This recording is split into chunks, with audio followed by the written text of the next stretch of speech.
my god, I am so full.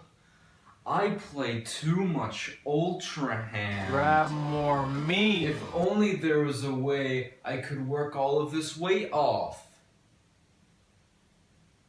Mario and Sonic, the two platforming kings. They've been infamous rivals in the video game industry in the past. You don't need me to tell you who they are, because of how iconic they are. Both franchises are beloved by many. But what if these two game franchises were to cross over for one special event? That was the dream for many fans back then. Instead, we got Mario and Sonic at the Olympic Games. Sega, can I ask you something? Why? Why must Mario and Sonic compete at the Olympic Games? I'm pretty sure fans didn't expect or want Mario and Sonic to cross over like this. The sheer idea of this type of game is pretty odd in of itself. See Mario? Yeah, he doesn't seem like the guy who'd compete at the Olympic Games. But that's exactly what we got, a party game featuring Mario, Sonic, and the Olympic Games. I remember playing this a lot as a kid and actually enjoying it a lot, but now I'm an older guy, which means my expectations for games have gone higher.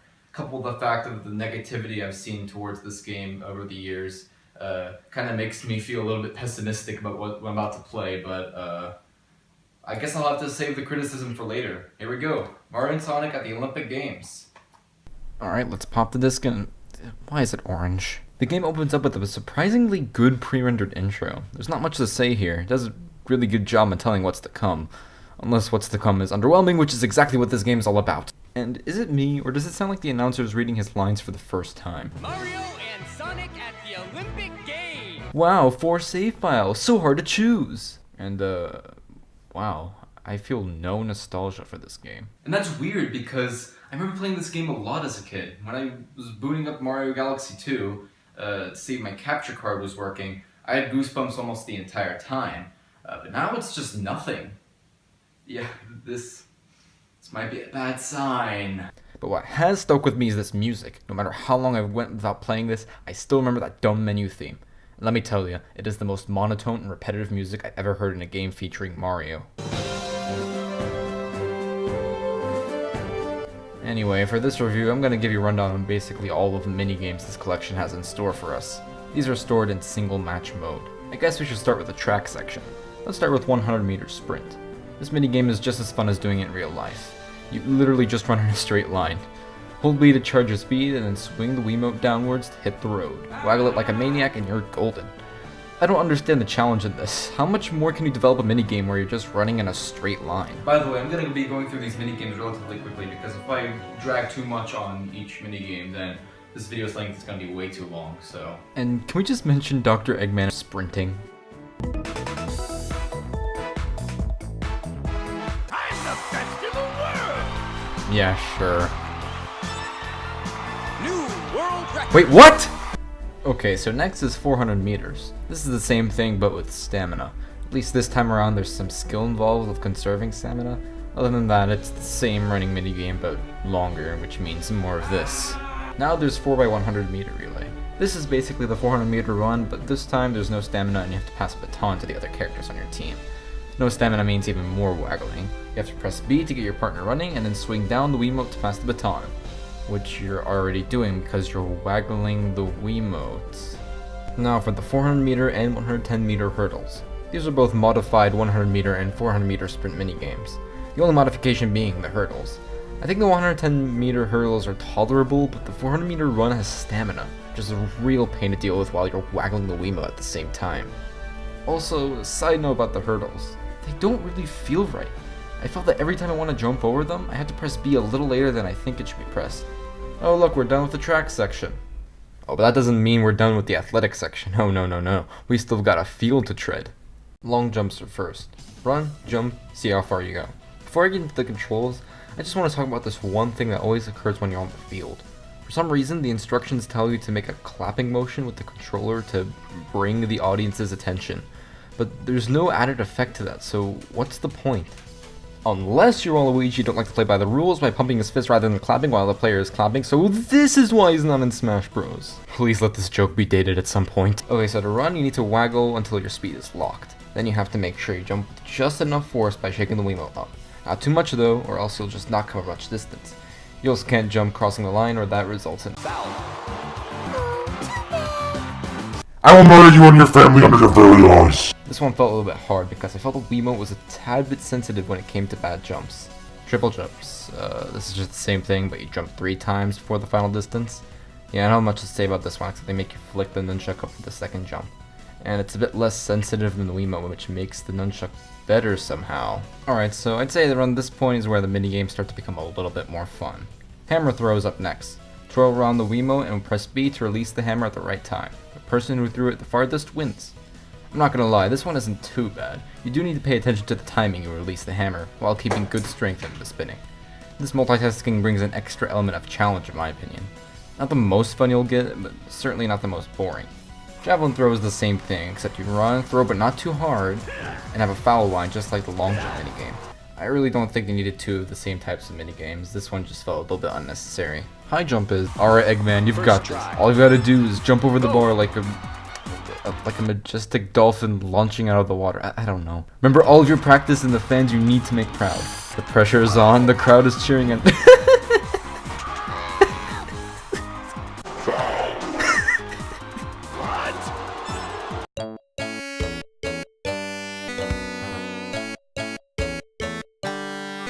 Okay, so how is the game actually played? You just have to jump on the blue part of the line after waggling to gain speed. The mistake I made in that play is that I thought I had to jump at the orange section. Oops. Finally, we've got pole vault. This has the same concept of high jump, but adds a pole. Wow. Again, just like hammer and javelin throw, we only needed 1 high bar minigame. I think pole vault is better since it requires more input from the player. What I mean by this is that in the high jump game, you just run and jump at the right times. However, in the pole vault game, you run and jump at the right times, and then waggle the Wiimote to give pressure to the pole launching you over the bar. I actually really got into this one and spent 10 minutes trying to go as high as possible. By the end, I was waggling the Wiimote and nunchucks like friggin' maracas trying to get over the bar. Eventually, I reached the maximum and hit the new world record. I actually took a bath after that. It was pretty intense. Trampoline is as easy as it could ever be. You start by shaking the Wiimote up to bounce, and once you get high enough, you have to do a combination of button presses and Wiimote twists to do tricks. These are very easy because there are only 3 commands to do. Press A, press B, or twist the Wiimote. You can get a perfect 10 eventually if you play it for like 30 minutes maximum, and that's maximum. You could probably master this in a matter of minutes. So this one's called Vault. Let me summarize it quickly. Wagglefest, yank the moat, fancy tricks, stick the landing, who cares? I certainly know I won't be playing Mario and Sonic Olympic Games for Vault, so... Okay, shooting or ski is not too shabby, and... Is that Mario with a gun, walking up to the camera slowly? So the game starts with this heart pulse thing. You need to press B when the dot is at the middle of the heart. The more close it is, the bigger your range of shooting is. The more far it is, the cursor will shrink, making it harder to shoot the discs you're about to see in action. Think of it as how stressed the character is. You only get a shot for each disc, so you have to concentrate on your accuracy. It is important not to panic when you lose a disc, so you don't lose more bullets. Okay, I'll admit it, I kinda like this one. There's actually some stakes here in this game. You can hit a disc almost as easily as you can miss it if you're not careful. But when you get that perfect score, ooh, it is satisfying. You know what isn't satisfying? Rowing boats. Okay, before I talk about canoeing, I just want to show these gorgeous bodies of water and animations. Stroke! Stroke! Stroke! Okay, sorry for delaying the review. Sometimes you just have to sit back and enjoy the art of Mario and Sonic at the Olympic Games, you know what I'm saying? So you just have to spam the buttons B and Z while shaking the controller to move. Eventually the button prompts will change every time you row. Whoever gets to the finish line first wins. This is not fun. It's a constant waggle fest, a big theme in this game by the way, and it just ends up being frustrating with the different button combinations you can do. Once you mess up once, it feels very difficult to get back to the top. It's not like rowing is satisfying either, as you don't feel like you're going that fast. You know what isn't as boring? Archery. Archery is a similar case I have with skeet. This is much more fun than running or canoeing in a straight line. This game is about shooting an arrow right onto the middle of the target to get the highest amount of points possible. The controls are kind of weird though. You have to hold A and B and pull back with the Wiimote. There are 2 cursors, one for the Wiimote sensor bar and one for the nunchuck motion controls. You have to make sure they align to have a good aim. The wind's direction also plays a role, as you might need to change where you aim according to the wind. I really like this because it requires a lot of skill that isn't present in other minigames. If you are really precise, you can get 10s, but if you aren't careful, you could score much lower. The controls do require getting used to, but it is a pretty good game compared to the rest of the minigames. Like Aquatics. Aquatics is like the track in the sense that you just go in another straight line. This time, water. And you have stamina and different ways to move. Different characters have different swimming styles. For example, Dr. Eggman does the breaststroke, Luigi does the crawl, while Blaze does the butterfly kick. This adds some variety, but really it's just another way to shake the Wiimote. I do like how stamina works this time around, however. You have to press B when the stamina is the lowest to fill it up completely. If you're too late with this, you go slower to catch your breath. This is far better than purposely going slow to regain stamina in the 400 meter race. Oh yeah, there are two versions of Aquatics, 100 meter freestyle and 4x100 meter freestyle. 100 meter freestyle has 1 lap, while the latter has 4 laps, each with different characters on your team. Something tells me I'm not missing much. Individual épée. So, fencing was the one I liked the most as a kid. Something about being able to fight with swords, pitting Mario and Sonic characters against each other seemed really exciting. And I don't blame myself either, that does sound exciting. However, looking back on this minigame in particular, it didn't live up to what I remembered. You have to poke the opponent with your sword 15 times to win. You can also parry an opponent's attack by swinging with A. This puts them off guard for a free attack. To be honest, the controls feel clunky and just not right to use. Everything from blocking, attacking, and parrying can feel like it's dragging. I do like the idea of Mario having a sword though, keep that in mind, Nintendo. And the last normal event is table tennis. Mario versus Waluigi.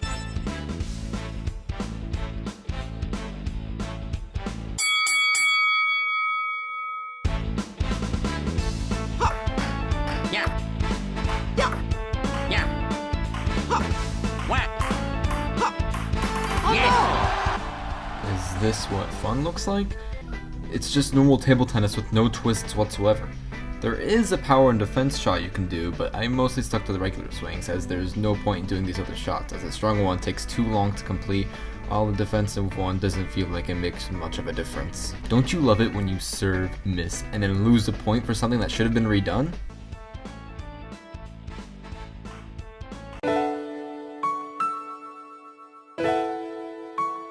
By the way, I'm so sorry, can we just take a moment to appreciate these smooth walking animations?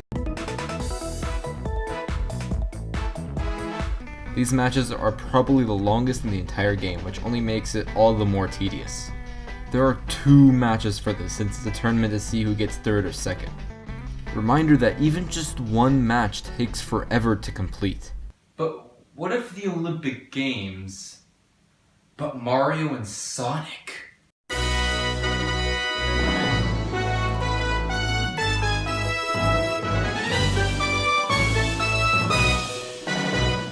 Yeah, it took them a while to get to the fan service part, and even then there's not much here.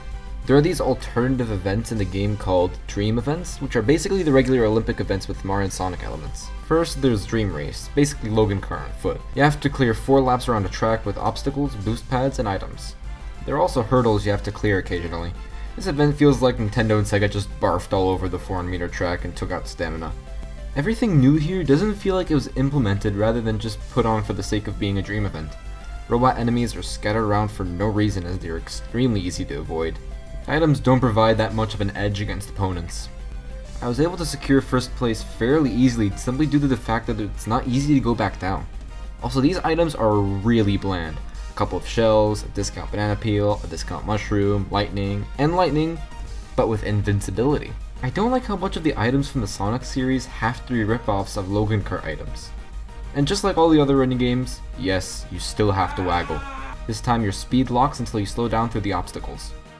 Oh, but Dream Race is nowhere near as unoriginal as Dream of Table Tennis and Fencing.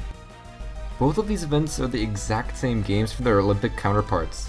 The only difference is that they both have special moves that you can do. It's not like they're that special considering that most of them just make the ball go faster or freeze it for 5 seconds to mix up your opponents. Fencing is just a powerful move that can only be blocked if you clash swords by parrying or striking your opponent when they're charging a move. The other rules they have is that in Dream Table Tennis, you get the same amount of points for every rally in a row. The first person to get to 50 points wins. In fencing, you have HP. There just isn't enough here to warrant these being dream events. If they were going to make this a more complete version of the Olympic events, they might as well have excluded normal table tennis and fencing. You can't just expect to add special moves to anything and then it automatically becomes fun. The final dream event is Dream Platform. This is easily the best dream event in the game. So you start at the top of this airship in the sky and prepare to jump down to the sea.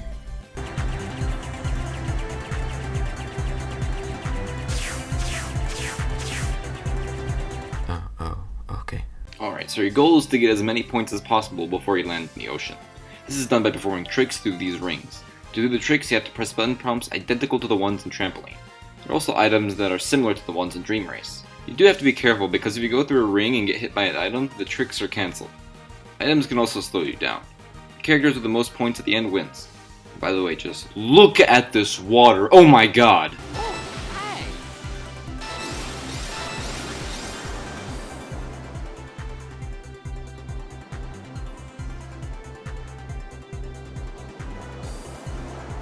Okay. Well, that was every single event in the game. So let's check out some of the other modes that they have. Well, other than single match mode, there's circuit mode. Circuit mode puts you through, you guessed it, a circuit of minigames in which you need to get the most amount of points than all of the other players. To do this, you need to try to score the highest in each minigame. The player with the most points wins the circuit. You can also get to the reward ceremony if you happen to be second or third. What I don't understand is that single match mode also has an award ceremony each time you play a minigame. There's no point to this. In Mario Party, the most you get for winning is just your character striking a pose to celebrate victory. You don't need all of this useless crap.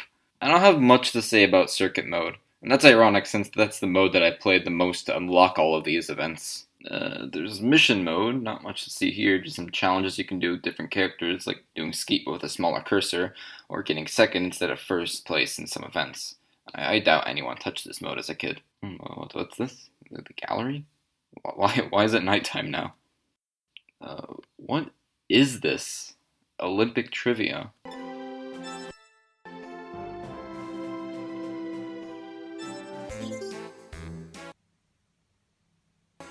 All right! All right!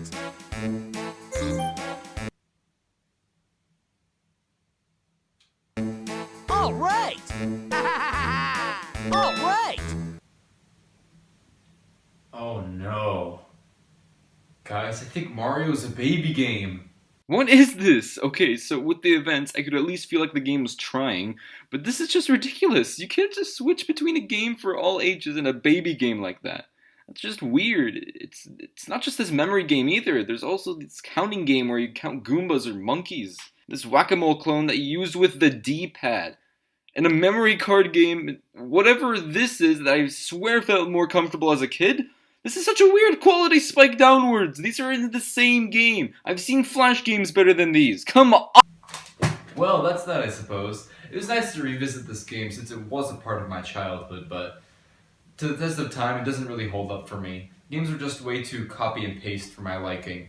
A lot of the minigames are just running and that's it.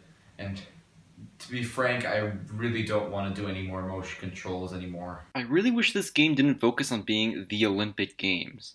Remember the dream events that I was talking about? What if this game was only dream events? This only feels like Mario and Sonic went to the actual Olympic Games.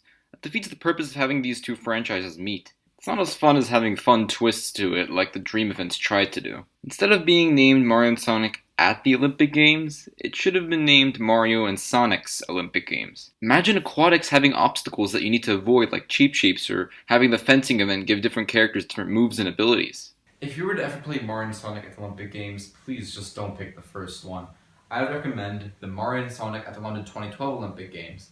I remember those events being so much more fun, with way better dream events as well. Who knows, maybe we'll cover this game later on as well. But no, we're not doing this now. No, we're done. We're done.